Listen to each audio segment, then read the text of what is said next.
Good morning, everyone. I'll call this meeting of the Housing Authority of Travis County to order at 9:36 a.m. Can I get a roll call, please? Director Gachi. Present. Vice Chair Flores. Present. Commissioner Brown. Present. Commissioner Roberts. Present. Commissioner Taylor. Here. We have a quorum. Full house. Do we have anyone signed up to speak with us for public forum? We do not. Thank you. Moving on to the consent agenda, the approval of the minutes from November 6th, and also to resolution number HATC 2025-17 to approve the HATC 2026-2030 strategic plan. Is there any discussion on consent agenda? I guess there's no discussion on consent agenda items. I'm looking for a motion to approve our consent agenda. I move that we approve our consent agenda. Second. All those in favor? Aye. Aye. Approved by unanimous voice vote. Now we're moving on to action items. Resolution number HATC 2025-18 to approve the fiscal year 2026 budget for HATC. I know we all had our meetings with Supra. Yes, good morning. Yes, we had the meeting with the individual commissioners at the going through the budget in detail in the budget workshop. Two items were raised at one of the sessions, so we revised one of the items, which was the travel budget in the business activities. It was reduced from 81,000 to 60,000. The other item is the position, is the director of real estate position, which will be up for consideration or will be up for discussion here with all the board members. What's the purpose of the reducing the travel budget for education? I'm a strong believer in training and et cetera. What's happening? Where does that come from? What's that all about? So when we discussed it, part of the, not issue, but it was raised, about $15,000 with really no reason behind it except to increase it. The other item too is most of the budget last year was for Patrick's travel and consideration with NeighborWorks. So I think leaving it as is at the amount from last year probably is sufficient. And if it's not, it can always be adjusted later on. Well, the concern, I'm a strong believer that, we sit in the office all the time and there's a lot of things going on around at various, in NARO, as you know, and Prada, and other training activities. And I think that there needs to be more emphasis put on internal training here with the organization, making sure staff, following HR, personnel policies, and things of that nature. I don't know if it's necessary, but if you don't have the money there, you can't spend it, you can't use it. That's fine. It's something that I think we need to do. Patrick, how many of your staff are going to Valda and conferences besides yourself? So this year, obviously, didn't have a deputy. Cora went to one this year, and we plan on having that happen next year. Typically, other than the leadership, probably local Texas NARO versus like national NARO. And then there's Nan McKay, Christina went to MTW collaboration conference. So most of it, other than the directors, is Texas based. I will tell you, in case we're in budget, as Super will allude, if the funds don't get spent, they're just sitting there. But the reality of it is, we did do some internal training this year, and then we just happened to have the Texas Housing Conference here locally. So we did save it from a fair amount of money not having to travel because it was in Round Rock. So Can I just ask, what was this line item expenditure last year? How much money did we spend on I travel? think to date it was, the annualized was about 60,000. Okay, But when I looked at the detail, I added each line, I added a little bit of funds. And these funds are really, I don't like, restrict it by line item. I consider it as fungible as long as the operating expenses is within the total budget, as long as I don't exceed the $1.5 million that I'm asking for. Because on each line item, we might exceed. Right, understand. We may Yeah. exceed or we come under. So I'm just estimating, okay, looking at the detail, I added a little bit of money. That's how I came with. but your estimate matched the expense last year. I was a little bit more. I added a little bit more because considering, Cora, and Okay.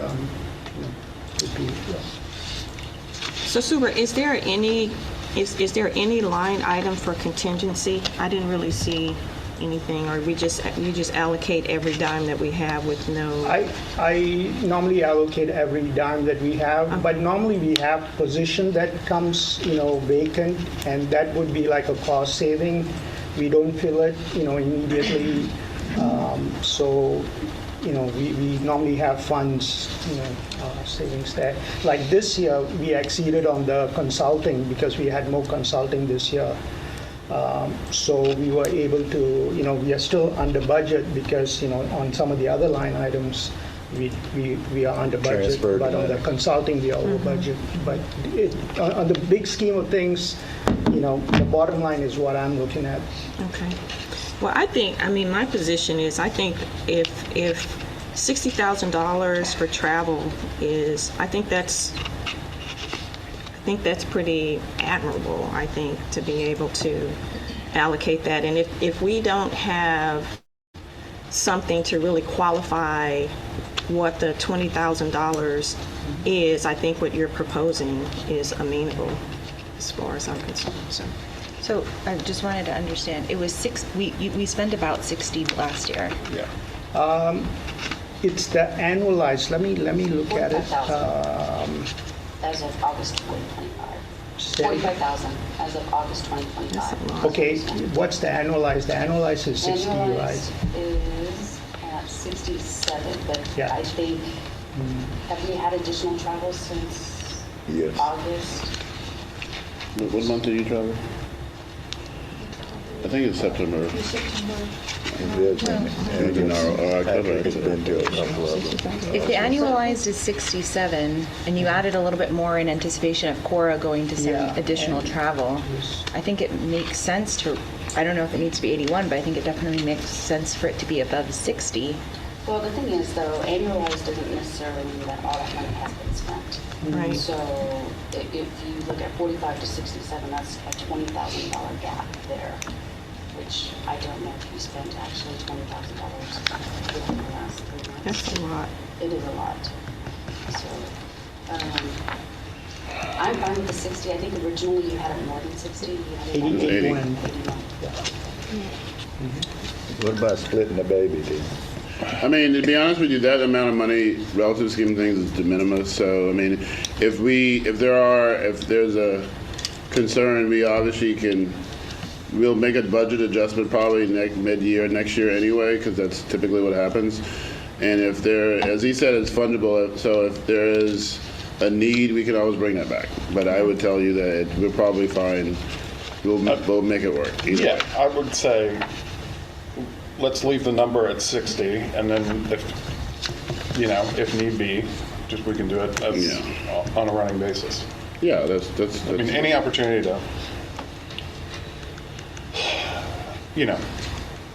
trim the fat is welcome. And you Yeah, what was the other second? item was the issue of the position. Oh, yeah. Yeah. Which, because we had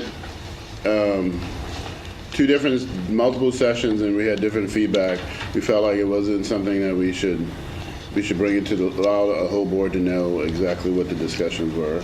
So that's why we pull it off consent, so that you all can elect to have the same discussion and move forward or not. So as I understand it, and this is just historical reference, this is a position that Robert Onion occupied? Yes. Okay. Now, right. Back when SHFC was here? That is correct. Okay. Is there anything else that you're adding to this role? I mean, just as a wider board, explaining the necessity of this position, sure, I think can do that. would help the case. So as you probably know from the TEP report from Heatherway and other people, that there's things that they believe agencies like us aren't doing, other than taking money off, taking good properties off the tax rolls, which is debatable, right?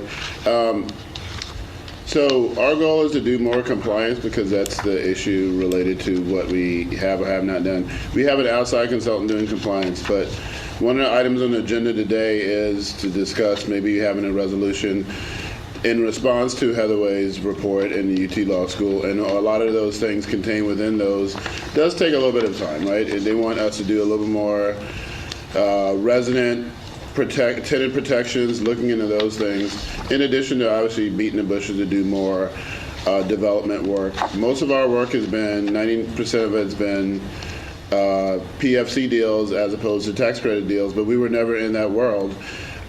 We were in the PFC world because that's who does PFC deals, is Housing Authority. So, of course, we were at front and center. So we really haven't broken into the market of doing tax credits. So in an effort to try to expand our scope really, and to try to anticipate what some of the concerns are regarding organizations like ours relative to compliance, I felt compelled to say, well, we should consider bringing someone on at some level. Director may be a term not necessarily appropriately used per se, but someone who can oversee the portfolio, ensure that those things are being done, and respond to concerns that potentially come up, in addition to obviously expanding our ability to do even more than what we're doing now. Okay, so the pursuit of tax credit deals and compliance, if I'm hearing you correctly. Yes. For your information, our former sister organization has hired 15 people to do whatever they're doing. But that's not the point. The point is there's a piece of property, as you're aware of, that was supposed to start, never actually got started, and never and winded up spending over $2 million in the process and they got the money and nothing has been done. So we have to be careful, and going back to Rosewood, we're going to be making sure that we're in compliance and we're doing all the stuff that we're doing, and things are getting started. And I know Patrick has done a good job in bringing deals in, but we've got to monitor those deals and maintain them, in my opinion. So that's the reason why I don't see a problem with it, but I don't know that much. Well, when I think it comes to tax credit deals, it's not that you're going to be putting in applications. You're going to have to go first to you, correct? Yes, and my inclination, so yes. And as you know, we don't have a history. I'll give you an example. Someone asked us about our experience doing tax credits, the Housing Authority. And I was like, well, I did projects with Strategic, you know what I mean, like that sort of thing, right? And so we are not necessarily the go-to folks for projects related to tax credits. PFCs, they're going to either come to us or HACA. That's just the way that goes. So you're absolutely right about that. I mean, obviously, but you'd be surprised, actually, because we get a lot of out-of-town national folks that are just looking around and trying to figure those things out. All the local players, the known players, yeah, they'll just decide on who they want to work with. The folks that you don't get are the ones who are sort of just looking around trying to figure out who they're going to work with. I mean, that's just the truth. So it all depends. And the compliance piece that you described is more than like de minimis compliance. It's also like investigating best practices for Yeah. protection. Yeah, and I could could send Heather's report again, but I mean, there's an intention to do a lot more in that regard, from, looking at junk fees in the deal structure to how, tracking and monitoring folks closer as it relates to evictions and how we are being proactive in doing such things. Now, the consensus of most of the folks, and I know you went to one of the meetings that the roundtable has been having, is that some of those things are still out of our purview, but as you can see, like from strategic resolution, the goal is to try to figure out how we are being more proactive in as it relates to ensuring that those things don't even come to fruition or even are non-issue. So it almost sounds more like you need an asset manager, because you have third party doing your. We have a third party, yes, we have Patricia Murphy doing compliance. And I said earlier, I called direct, I mean, it was a title we already had, but I mean, for what it's worth, yes, we're not going to be managing anybody as in a director, but the terms we've been using for this, that kind of level of responsibility, that's what we've been referencing. But yes, they're more like an asset manager for all intents and purposes. With the caveat is someone who knows how to understand how to put deals together, which an asset manager may not understand all those things necessarily, you know what I mean? So I thought the term wasn't necessarily as comprehensive, as saying a generic real estate development person, right, who actually can do asset management. But some of that's in the semantics of the description and the responsibilities, more so than that. And that was the only reason why I kind of labeled it more generally like, but it's a real estate person, right, with a variety of backgrounds, a variety of skill sets related to what they are able to accomplish. So they're not going to be singularly doing one thing. Strategic has a policy person, they have an asset manager, they have a deputy director, and this is all just real estate functions. So that person, in our case, would probably do a little bit of all those things in addition to what I continue to do as I am. But we're talking about Sure, but the a difference with multi-function. strategic, though, is they're not having to supplement their central office cost. They No, only- that's all they do. That's correct. Exactly. Yeah. So 4 of them would be like one of this person in terms of the roles, right? Because they would have a myriad of different tasks related to development. But I'm the only person that does development here, And we, other than the share consultant. and we're requiring Patrick to do more and more and more, and he doesn't have the time to manage the staff as adequately as he does. And of course, he's got Corey to help. I was going to say, he's got Cora. But That's but what I it's- understood her role to be, though, Yes. right? Her role, from my understanding, is her role was to manage the staff, and she reported to him. So I'm confused by. Yeah, and I didn't say. Let me just clear. Patrick didn't say. I know. I'm So I confused just want to by let by Wilmer's sure, statement sure. because I didn't. So I the didn't role of understand. operations, and Cora doesn't have a lot of time just hanging out because she doesn't. Has been very squarely focused on the operations. Supportive services, all those things, right, that are coming to fruition and very nicely, I might admit. So as it relates to this function, and again, the idea would be that if we wanted to take this to scale, because every single non-committed fund dollar that we have comes from TCFC. Every single, so if we're talking about that thriving, yes, we can continue on as we are, or we can try to figure out how we can take that to scale. And that was the only thing I was suggesting, and the only reason why I thought that we should bring it to the full board, because everyone didn't hear the conversation that we had. We will be fine either way, and we will be doing very well next year this time, whether we add a person or not. And that is my belief, not as a defense. I'm saying it'll happen, right? We were just talking about a possibility as it relates to that, but we will figure it out either way, I mean, as far as that's concerned. And we've been doing fine. So, but no, this is purely about that whole functionality, not anything related to internal housing authority property of Travis County internal operations, administration, or anything of that person. Like, they'd probably be out in the field doing whatever they're going to be doing. Just generally, and Yeah. I said this in our conference call, so I'll say it here as well. But just at the 10,000 foot view level, you're spending more money. There is a reasonable expectation that many of these deals will close, but it's not a sure thing. And so, as a board member, I just feel compelled to raise the specter of that issue, which is we're budgeting for money that we don't have yet. And I'm not saying that this budget is outrageous. It's not. I think it's reasonable, but there's also, I think, from our side, the concern would be spending more money that we don't have yet. So I think that's just generally my, point of view.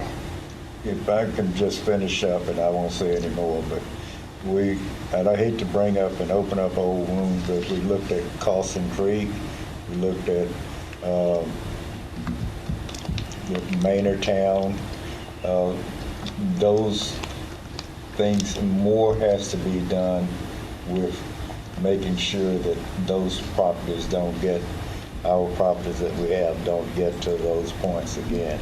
And I'm looking up in Minnesota and this past weekend, and the weather this week has been pretty horrible up there, and it's coming back down this way, so we have to make sure that everything is operational, and having somebody to do those things is kind of important. But I'm confused by what you're saying, because we have the role that Carlos has, and then we have the property managers that's supposed to be managing those properties. So I don't see what this new position is going to do to help address what you just stated. I thought that the focus was on finding new deals. So I think we're blending roles and responsibilities. If this real estate person is going to take on the focus of, monitoring the projects that we closed on, seeing them to fruition, and making sure that they're starting and operating that way, that has nothing to do with Carlos's role and Carlton's role. They're different. You're correct. The only correlation would be funding that you'd have available to do such, and that's why I thought you were going with that. But so that is correct.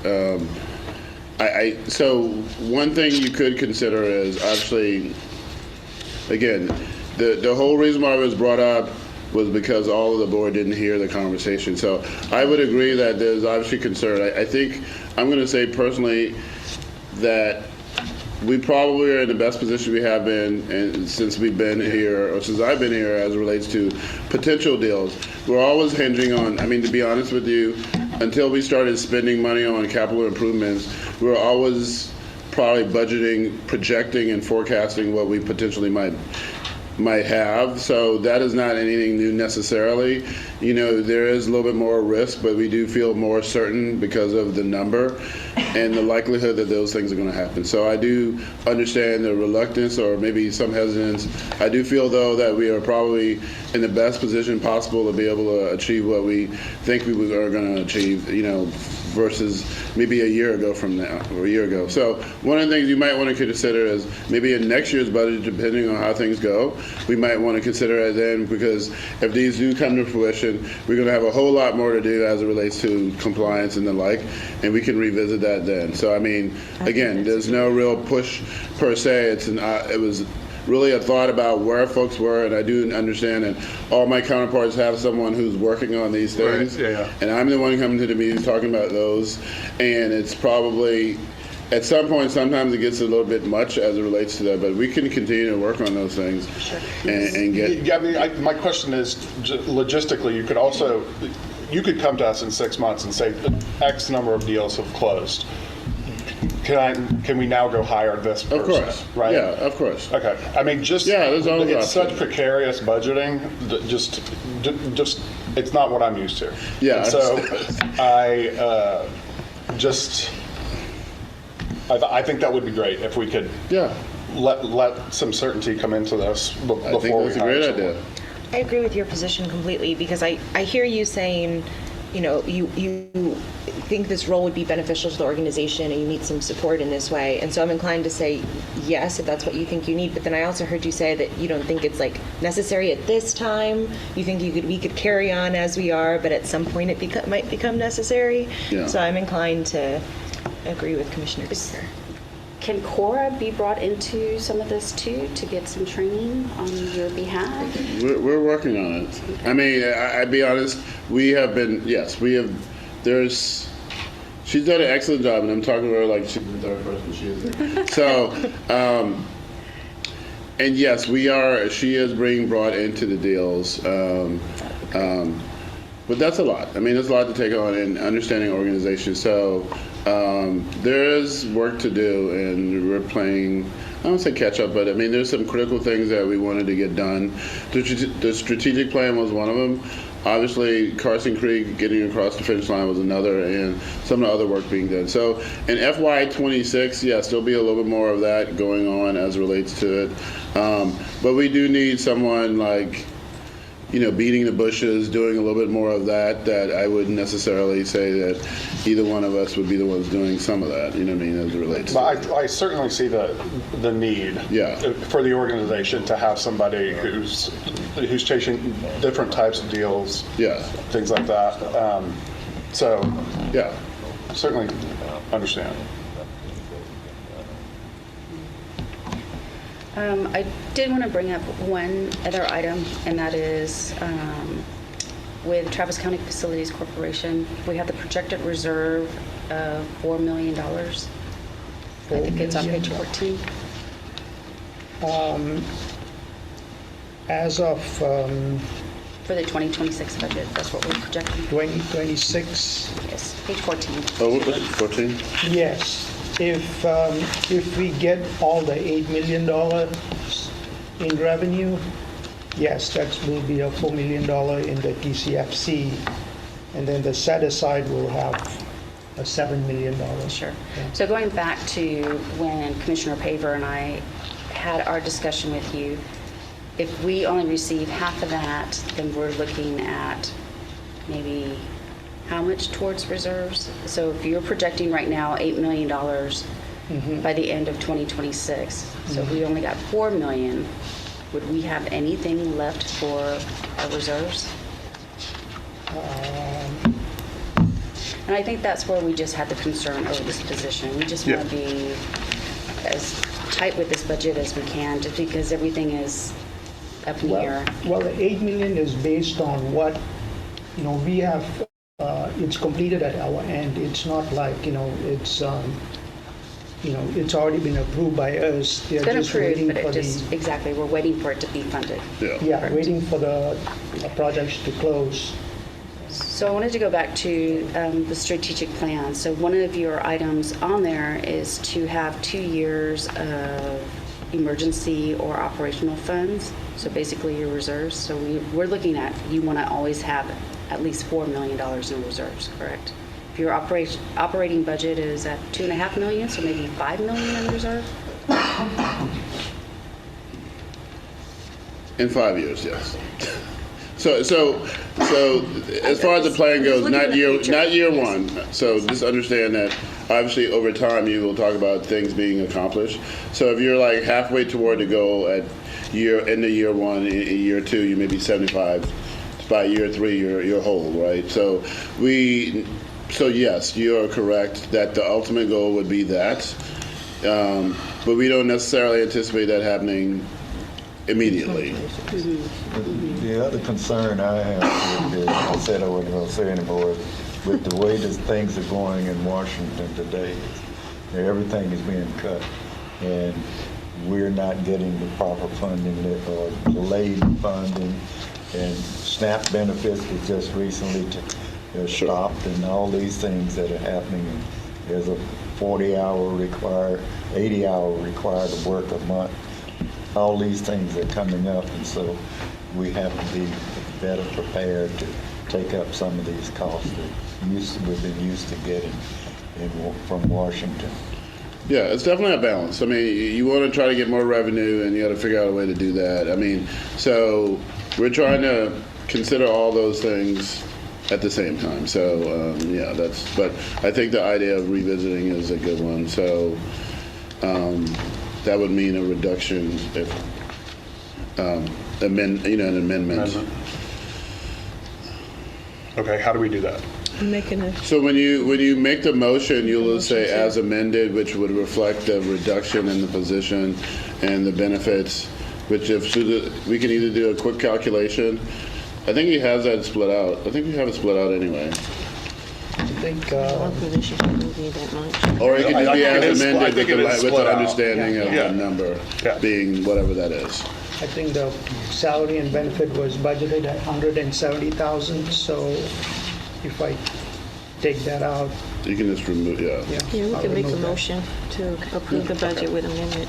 Well, then I will entertain a motion to approve resolution number HATC 2025-18 as amended to reflect the reduction of the position of Director of Real Estate. Nice. Yes.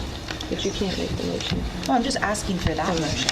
Okay, so I move that we accept the fiscal year 2026 budget for HATC with the recommendation to remove the real estate position Okay. as discussed. I second the motion. All those in favor? Aye. Abstain. Passed by four One abstention. with one abstention. Okay. Moving on to our discussion items, we start with item A, resident spotlight, good news. Who is bringing us this good news? Yeah, so we unfortunately weren't able to have the young person come in today. We have a presentation that we think will be equally as inspiring. So we'll go ahead and get that started.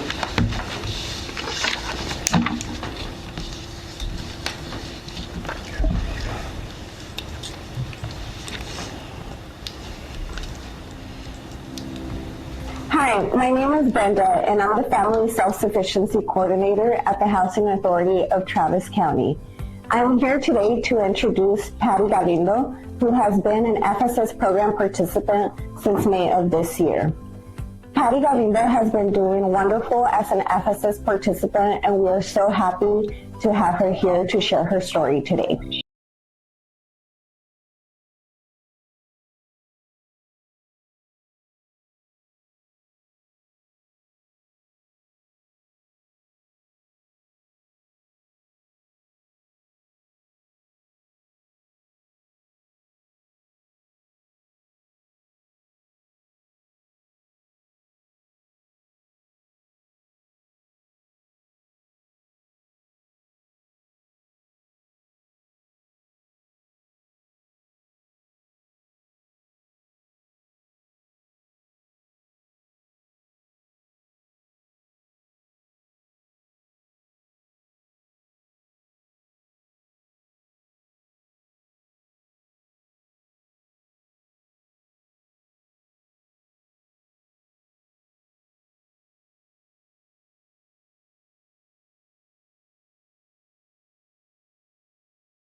That's from our FSS coordinator, Brenda Silver Barber. Nice. That was nice. Oh, there's some photos. That's wonderful. And I thank Brenda for all her work and Patty for sharing her story with us.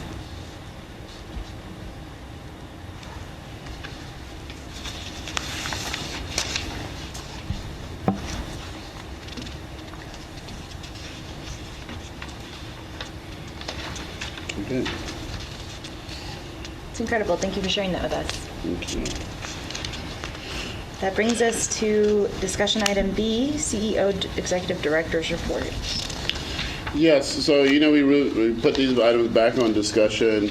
Our intent is to provide a high-level summary as opposed to just not having, skipping the discussion completely. So we do have a concise summary for you, starting with the voucher program. So if you can go to the next slide, and Christina will take over from there. We are nearing our end of our shortfall. However, we still don't have our money. HUD has delayed it a little bit, but we have been promised to get it middle of December. So it's a little bit of a hiccup right now with not getting those payments out to landlords. So we're working on that. So hopefully our shortfall will end in January. The other two major things that we're doing in the voucher program, the Continuum of Care NOFO came out, and we have to apply for the fiscal year 2026, and the grant is due on Monday. So I will be working on that over the weekend and get that in. And then we are also purging the waiting list in anticipation for our shortfall to be over. So that's the main things in December. Thank you. Christina, could you just talk a little bit more about the CLC funding? I mean, it's not good. I know. Okay. Yeah, so I'm going to give you a quick overview.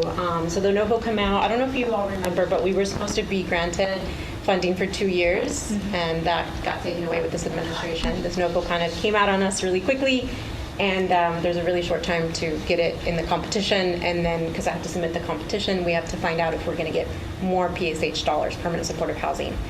There's a 50% chance that we may not get permanent supportive housing dollars. And what this NOFO is prioritizing is transitional housing, which is a 2-year program. So the other thing that they're prioritizing in this NOFO is elderly instead of mental health. So this administration is wiping out the mental health component.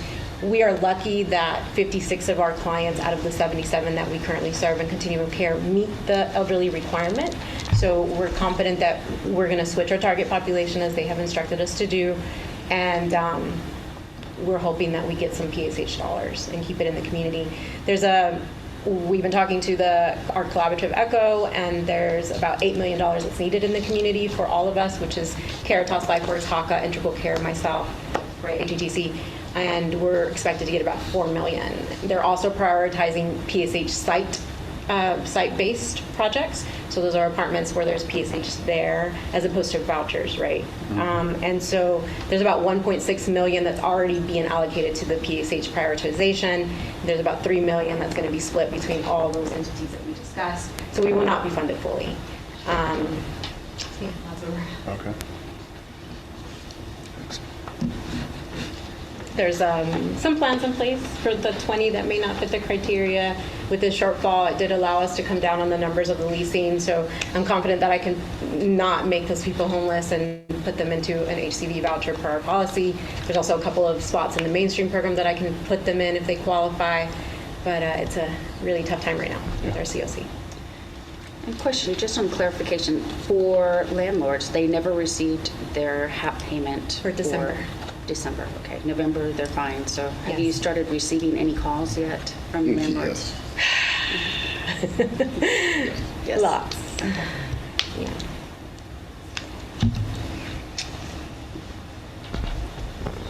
So will we be using any of the reserve funding to pay them?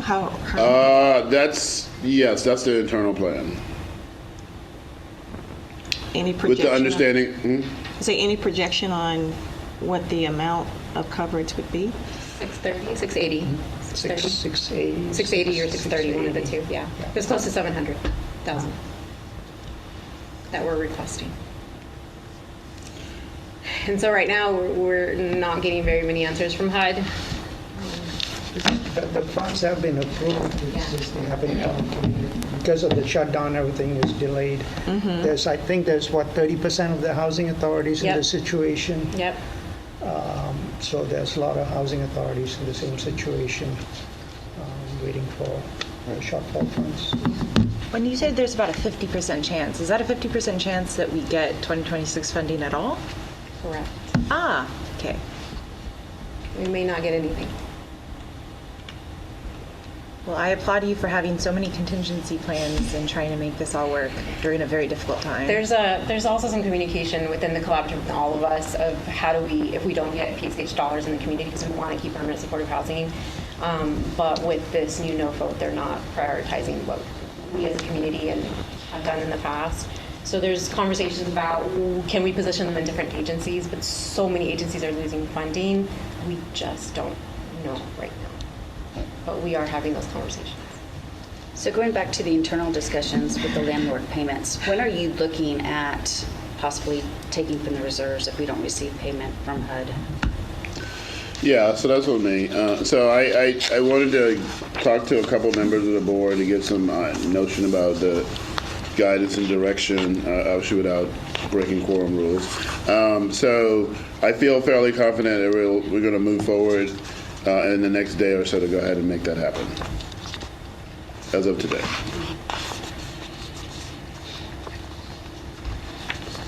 Any other discussion on this?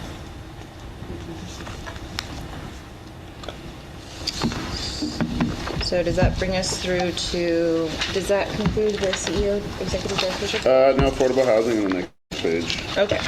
Oh, line item 2, yes, affordable housing. Hi, good morning. Good morning. Hi, I have Kim here. She is the regional manager for Carlton Properties. We'll be going slide by slide, property by property. She'll be giving you guys quick updates on occupancy, delinquency, work orders, things of that nature. And I will be giving you guys, some updates related to compliance as well as physical improvements.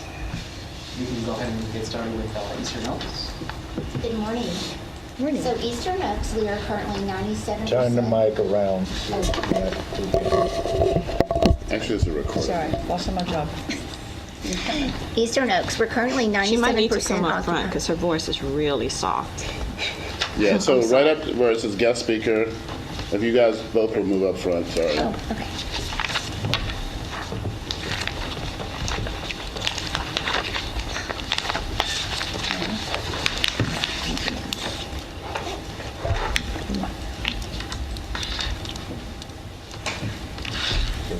Pass the mic up. Yeah, and that's actually not a mic, it's a recording, so it doesn't project it more, but it helps with the video. So we still need it, yeah.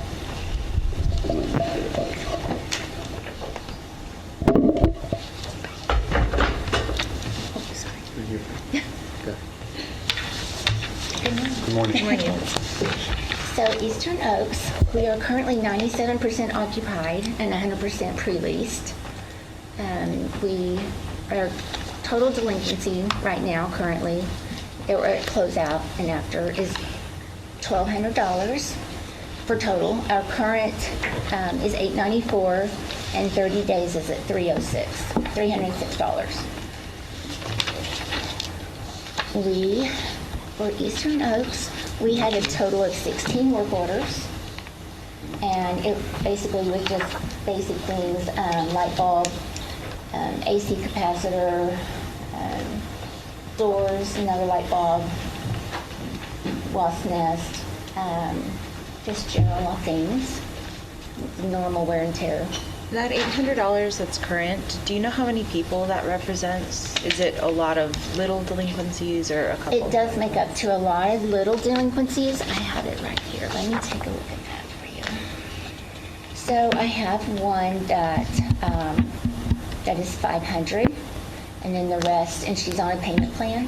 And the rest of them are 187, 207, and we've sent those notices already. Thank you.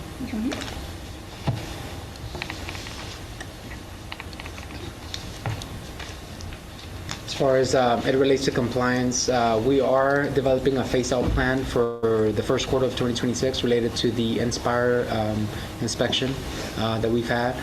We've had the work orders. We're going to establish a plan with Carlton so that we can phase it out with the maintenance technicians, see how it helps with coordinating with everybody's schedule. Question about those light bulbs. Are they in the ceiling or where are they? They're talking about replacing or changing out light bulbs. It's just basic, like kitchen light bulbs, bathroom, the little light bulbs in the fixtures. That's what it is. Most people.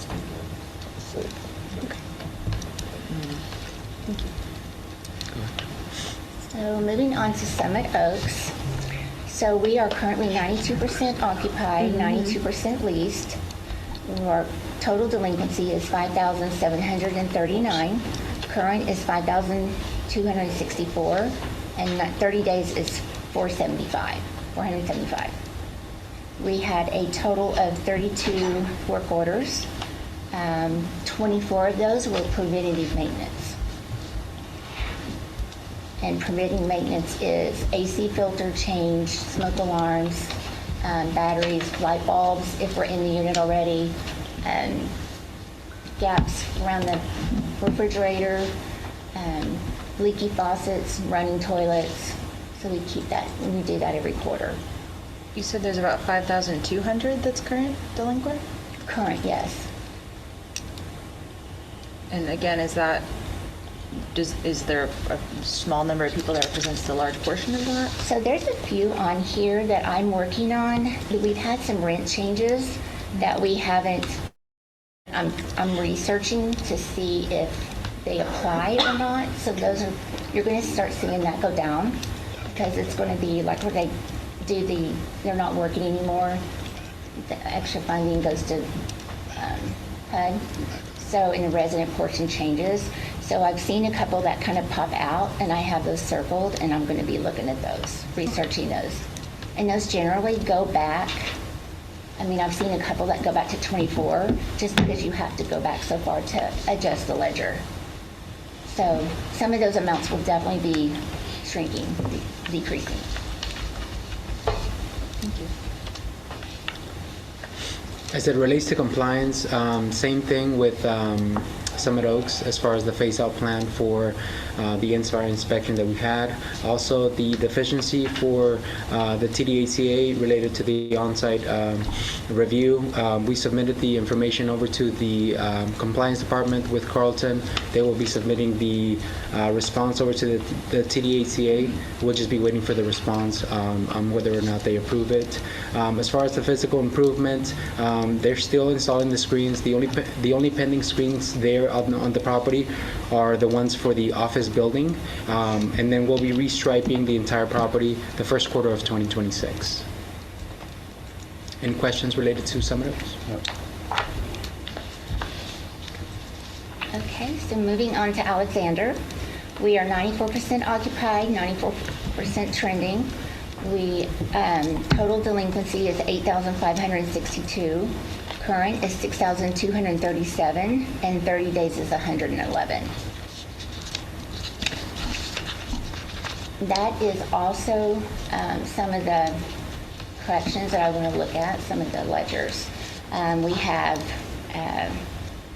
there's a couple outstanding rents, but we've sent our 30-day notices, and we'll be, if they don't respond or make some sort of eviction hold-off agreement, then we'll be filing eviction, but we're not there just yet.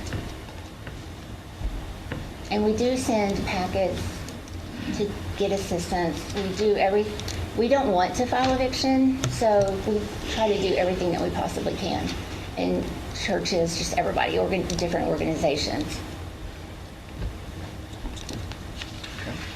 And Alexander, we had 66 work orders. 51 of those were preventative maintenance. So basically, we've done the whole property at both of these, the entire property.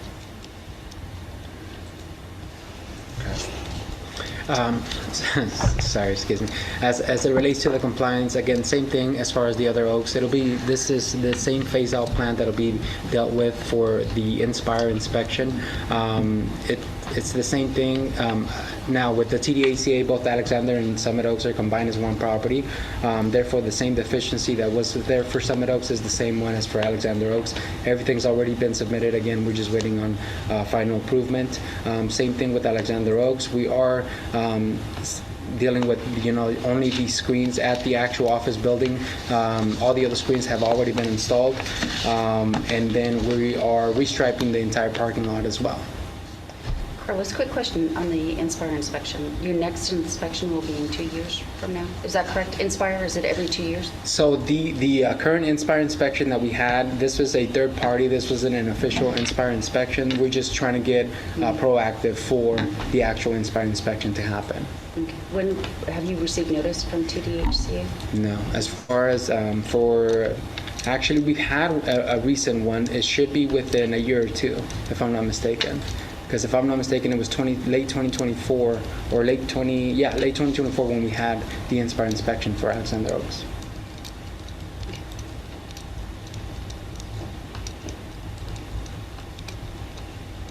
Any questions related to Alexander Oaks? No. Okay, so moving on to Carson Creek. We are currently 94% occupied, 94% leased. Our delinquent total is $2,336. Our current is $2,232, and then 30 days is $104. For Carson,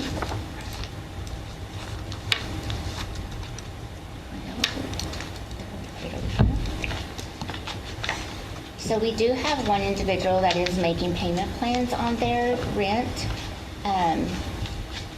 Notices have been sent because we're doing the eviction hold off. So if they do not meet that, we don't have to restart with the 30 days. We can automatically go to the courts and file eviction at that time. But they're looking the same scenario, assistance and that type of thing. But at some point, we're gonna, we're at 1,300 just on this one resident. The rest of them are smaller balances. So we're gonna have to do something pretty quickly, so that doesn't increase.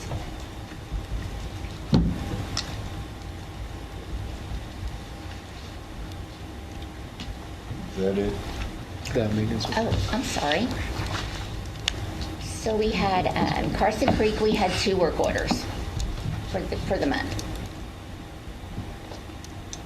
Any questions related to Carson Creek? Well, we had met with the Commissioners Court last month, and we kind of assured them that there would be no evictions because, as you're aware, Heather is still running around making her noise. But so I understand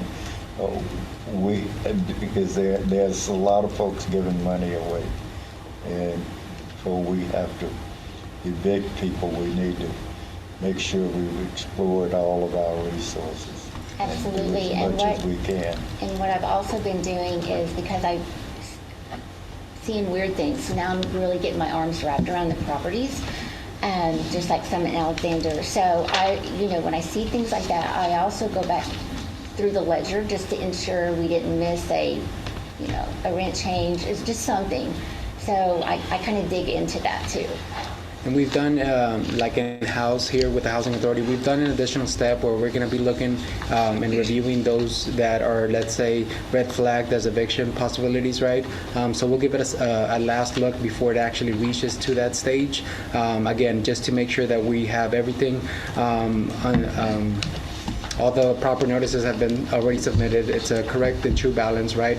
Whether or not we have reached out to the tenants, we're going to take those additional steps to make sure that we're not reaching that stage just yet. Make sure you're finding the underlying reason or character for all of that, if we can.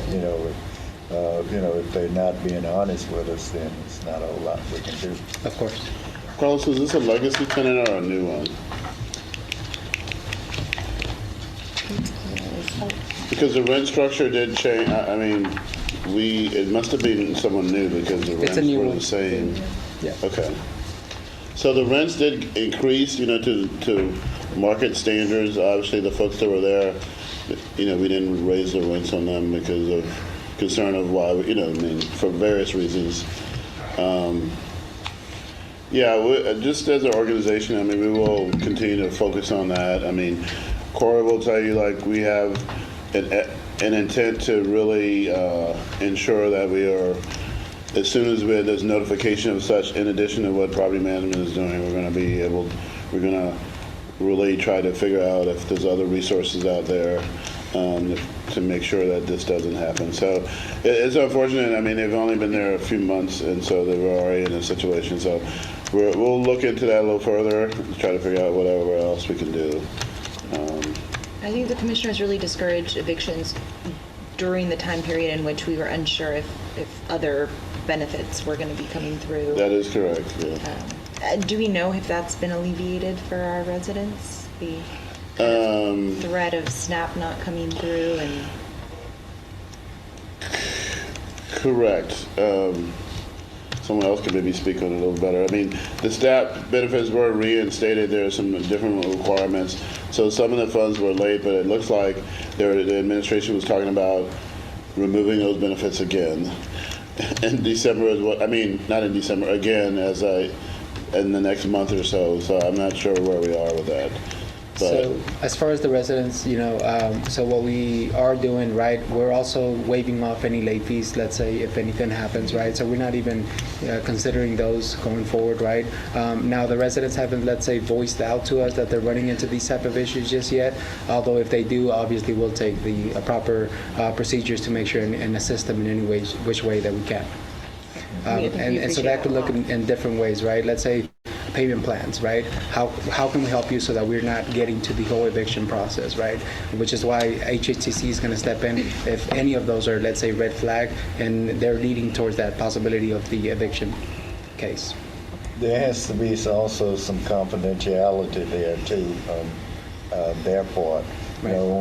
We don't want to help them and then they go tell Solid Sue down the street course. that hey, you could do this, you can get this. Right. So, of course. This we is a wanna help, case-by-case but scenario. we also want to make sure that we're doing, and they're doing everything they can to help Yes, sir. themselves. Absolutely. Thank you. Yes. Any other questions related to Carson Creek? No. So moving on to Maynardtown, we are 70% occupied, 97% leased. We have our total delinquency is 969. Our current is 963. I'm sorry, it's 963. I'm sorry. And what I have with this situation here is I have a resident that paid $400. Her rent's $800. She paid $400 1 month, so she was short $400. And then in November, she paid $400. So she's not paying her full rent. I've been trying to get in contact with her. I've not been successful yet to kind of see. There's 2 different names on the lease. So I'm wondering if it's a roommate situation, but I'm not fully confident yet of what that is. But I am researching that. And we had, Maynardtown, we had 46 work orders. 33 of those were preventative maintenance. So paying partial payment, they're getting a late payment fee? We're waiving those late fees. Right, but she would typically? Yes, Okay. yes, ma'am. Yes, ma'am. Huh. So that tenant then is caught up for October's rent, Right. but not November? Okay. Right. Okay. Yes. As far as it relates to compliance, so the compliance that you're seeing here on the slide is actually meant for Maynardtown too. Although we did receive the on-site review final verdict that we had no findings on the desktop review. This is related to the files. So I do apologize about that. We also wanted to give you guys a couple of slides related to the physical improvements there. We have here some before pictures of how Maynardtown looked. and we have some after pictures of how it currently looks. The contractor did reach out to me yesterday that they're pretty much fully completed with the project itself, so I'll be doing the final inspection with him tomorrow, just checking to make sure all the details are good or completed right, and if we're good, then I mean the project's fully completed. Looks really good. We also have a quick little video there of one of our residents giving us their take.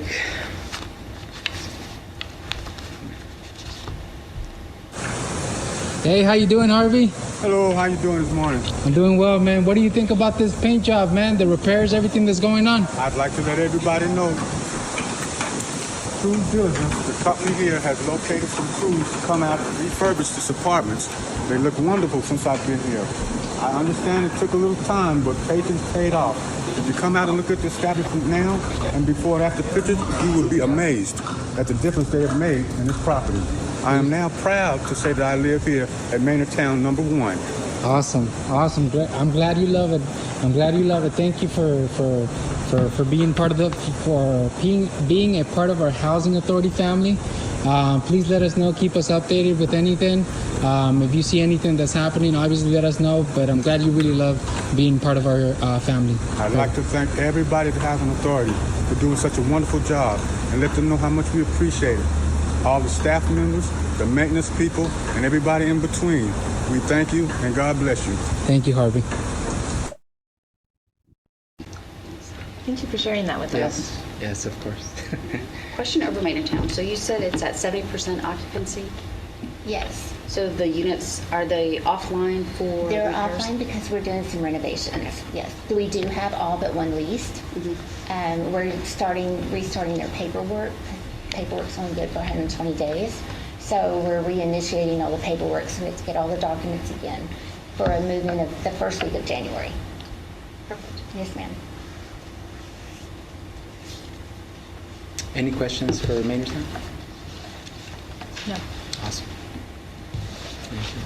Maynardtown 2, we are currently 100% occupied, 100% trending.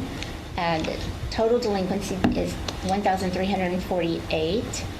The current delinquency is 1,326, and then 30 days is 22.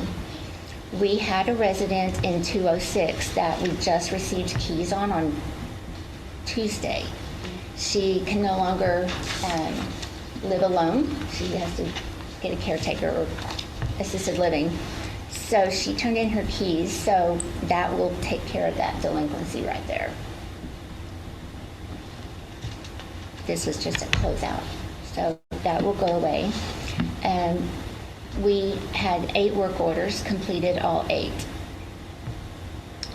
As far as it relates to compliance, there is some final construction inspection items that are still, let's say, pending. I am meeting with a contractor later this afternoon, right after this board meeting, to go over, let's say, measurements to meet those 88 standards of what they cited us for. And we should be completed on or before the actual due date for those deficiencies. Also, as far as physical improvements, the rails are already installed on the sidewalk leading to the front entry over at Maynardtown 2, as well as we're restriping all of Maynardtown 1 and Maynardtown 2 first quarter of 2026.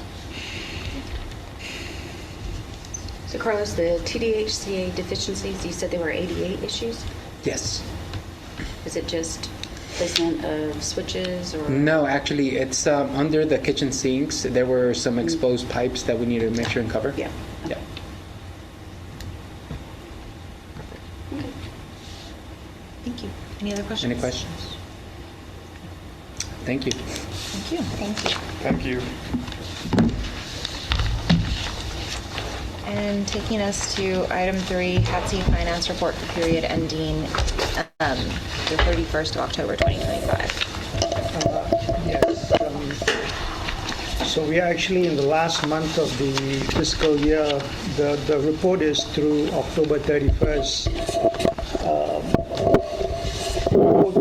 The business activities and the Section 8 programs are looking good. They are under budget, and but then usually at the end of the year we'll have more expenses. We'll do accruals, So until I close the books, get the final numbers.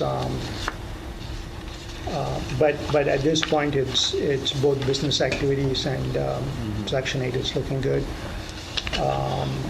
So I don't expect any surprises or anything when I close the books.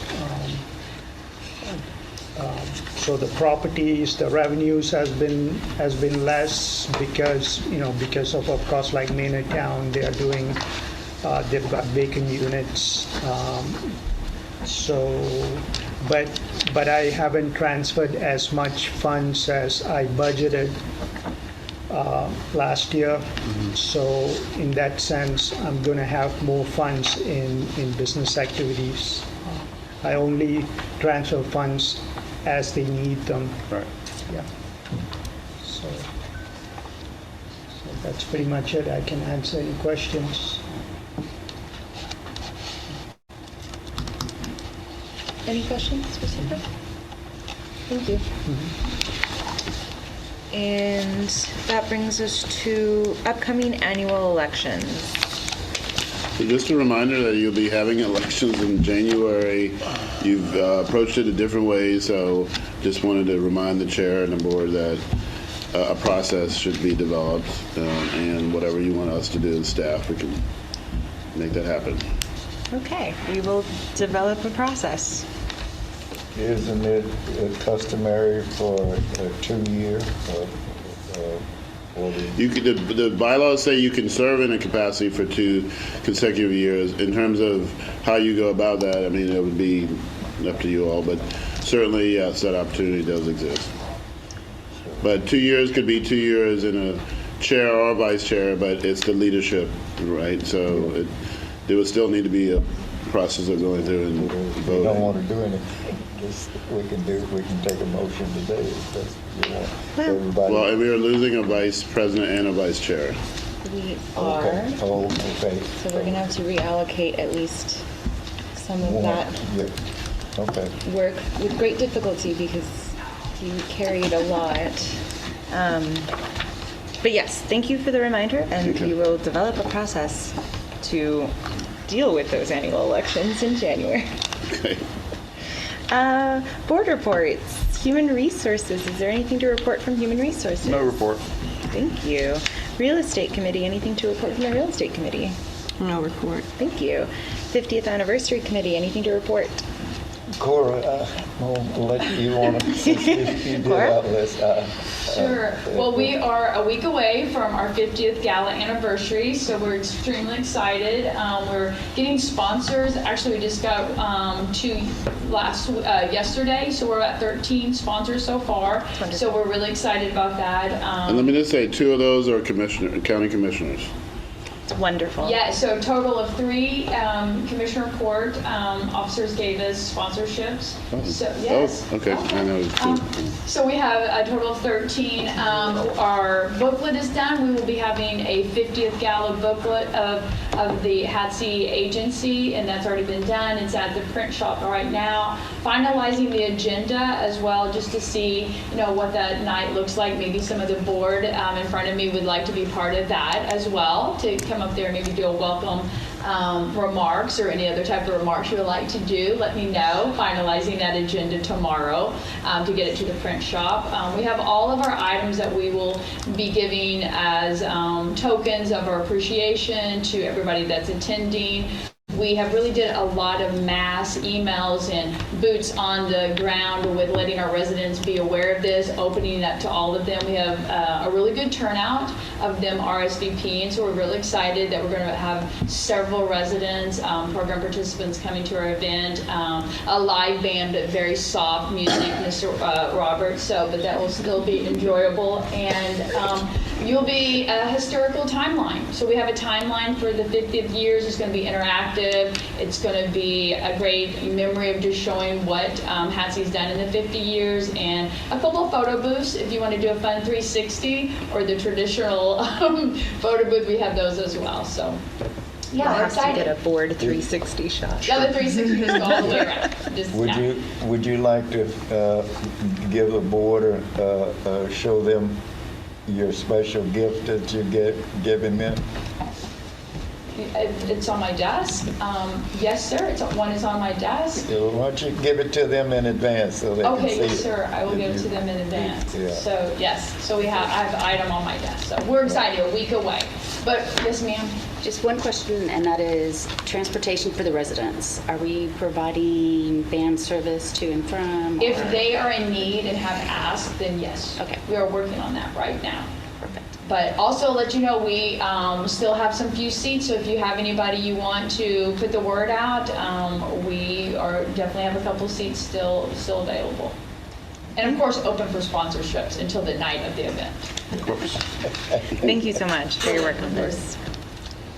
Yeah, and I don't know if you're aware, but our president has purchased a table for the event. So, The board of directors has purchased a table for the event. If anybody want to help out with that, that'll probably. I made a donation. Okay. Yeah. Okay. Any other discussion on board reports? Is there a reason to go into executive session? Hearing none, I'll entertain a motion to adjourn. I move that we adjourn the meeting at I second the motion. All in favor? Aye. Meeting adjourned at 10:49.